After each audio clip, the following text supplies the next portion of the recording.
الرحمن الرحیم الحمدللہ رب العالمین والصلاۃ والسلام علی سید الانبیاء والمرسلین۔ آج ہم روزے کے مسائل کے حوالے سے گفتگو کریں گے۔ اس میں سب سے پہلے تو کسی نے سوال کیا ہے کہ روزے کی حالت میں جو علاج معالجہ کرایا جاتا ہے اس حوالے سے ایک مسئلہ یہ ہے کہ روزے میں ویکسین لگوانا کیا یہ درست ہے اور اس سے روزہ فاسد ہوتا ہے یا نہیں ہوتا۔ تو اس کے حوالے سے عرض یہ ہے کہ ویکسین لگوانے سے روزہ نہیں ٹوٹتا۔ روزے کی حالت میں آپ ویکسین لگوا سکتے ہیں، جس طرح کے انجیکشن لگانے سے روزہ نہیں ٹوٹتا۔ انجیکشن کے حوالے سے بھی عام طور پر یہی ہے کہ انجیکشن اگر پین کلر ہو، بخار وغیرہ کے لیے لگوایا جائے، اینٹی بائیوٹکس لگوائے جاتے ہیں، اس سے روزہ نہیں ٹوٹتا۔ لیکن اسپیشلی اگر انرجی حاصل کرنے کے لیے آپ کو انجیکشن لگواتے ہیں تو چونکہ یہ روزے کے مقصد کے خلاف ہے تو اس سے روزہ فاسد ہو جائے گا۔ دوسرا سوال یہ پیدا ہوتا ہے کہ پچنے لگوانے سے، یعنی کٹ لگوانے سے، جسم کے اوپر اگر کٹ لگا یا کٹ لگ گیا یا لگوایا، خون نکل گیا اور اس کے بعد سٹیچنگ وغیرہ ہوئی تو کیا سے روزہ فاسد ہوگا؟ تو اس سے بھی روزہ فاسد نہیں ہوتا، کیونکہ جسم کے اندر کوئی چیز داخل نہیں ہوئی بلکہ جسم سے خارج ہوئی ہے۔ اگر بلیڈنگ ہو جائے اور اتنی بلیڈنگ زیادہ نہ ہو کہ جان کا خطرہ ہو اور انسان برداشت کر جائے تو اس سے روزہ فاسد نہیں ہوتا۔ اس طریقے سے آپ کسی نے پوچھا انہیلر لینے سے، انہیلر جو ہے دمے کے مریض لیتے ہیں اور وہ گلے میں کیمیکلز ہوتے ہیں، اس میں وہ اتارتے ہیں تو سانس کھینچتے ہیں، اس سے روزہ فاسد ہو جاتا ہے کیونکہ اس کے اندر کیمیکل جو ہے وہ آپ کے جسم کے اندر جا رہا ہے۔ جیسے سگریٹ کا دھواں ہے، اب اٹ سیلف کو کہا جی میں نے کھایا پیا تو کچھ نہیں ہے، تو دھواں کھایا پیا نہیں جاتا لیکن سگریٹ کے دھوئیں سے بالاتفاق روزہ ٹوٹ جاتا ہے۔ ایسے ہی انہیلر لینے سے روزہ ٹوٹ جاتا ہے۔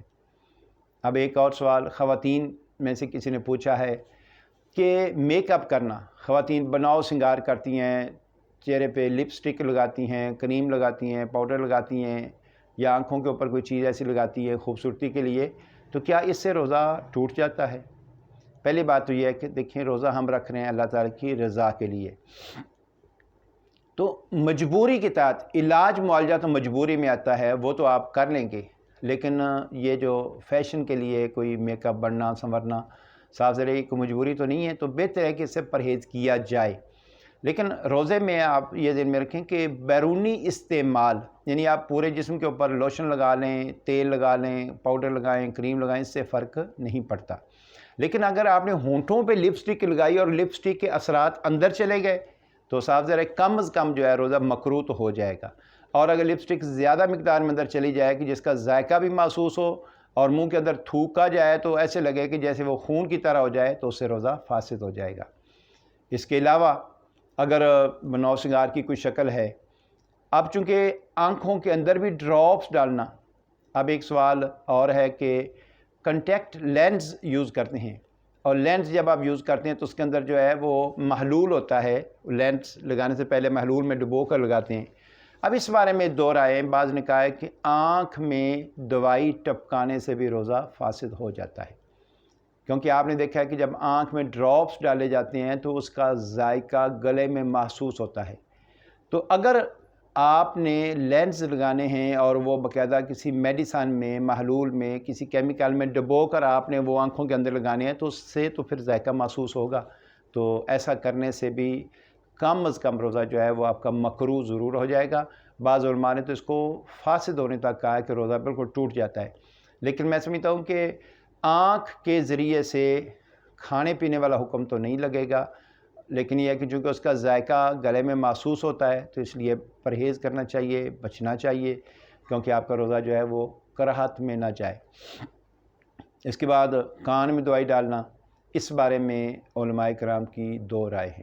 یہ میں دو رائے یا تین رائے اس لیے بیان کرتا ہوں کہ چونکہ میں کوئی اتھینٹک تو نہیں ہوں، میں کہہ دوں جی بالکل نہیں ہے، تو جو رائے آتی ہے، ایک رائے یہ بھی ہے، ایک رائے یہ بھی ہے، اس کے بعد میں اپنی رائے بیان کرتا ہوں کہ اگر کان کا پردہ پھٹا ہوا ہو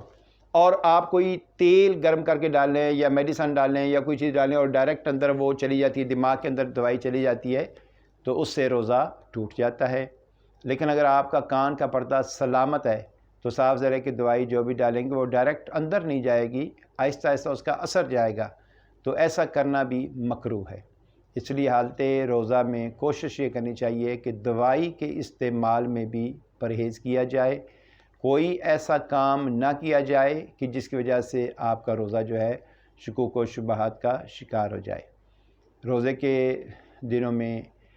کوشش یہ کرنی چاہیے، یا روزے کے آداب کے حوالے سے میں صرف ایک بات عرض کروں گا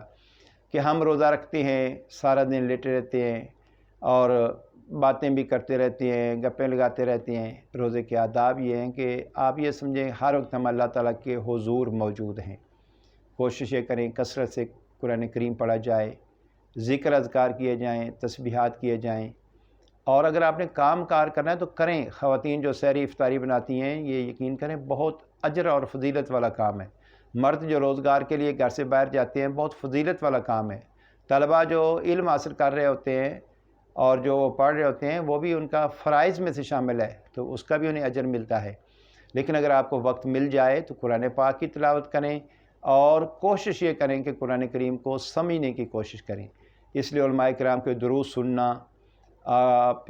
قرآن کریم کو ترجمے کے ساتھ پڑھیں، تفسیر کے ساتھ پڑھیں، اور قرآن کریم کو سمجھنے کی، اور فقہی مسائل اگر آپ کو کہیں سے دستیاب ہو جائیں تو ان کو سمجھنے کی کوشش کریں، کیونکہ دین سمجھنا یہ زیادہ ضروری ہے خالی ناظرہ قرآن کریم پڑھنے سے۔ اللہ تعالیٰ کی بارگاہ میں دعا ہے کہ اللہ تعالیٰ ماہ رمضان المبارک کی سعادت حاصل کرنے کی توفیق عطا فرمائے۔ وما علینا الا البلاغ۔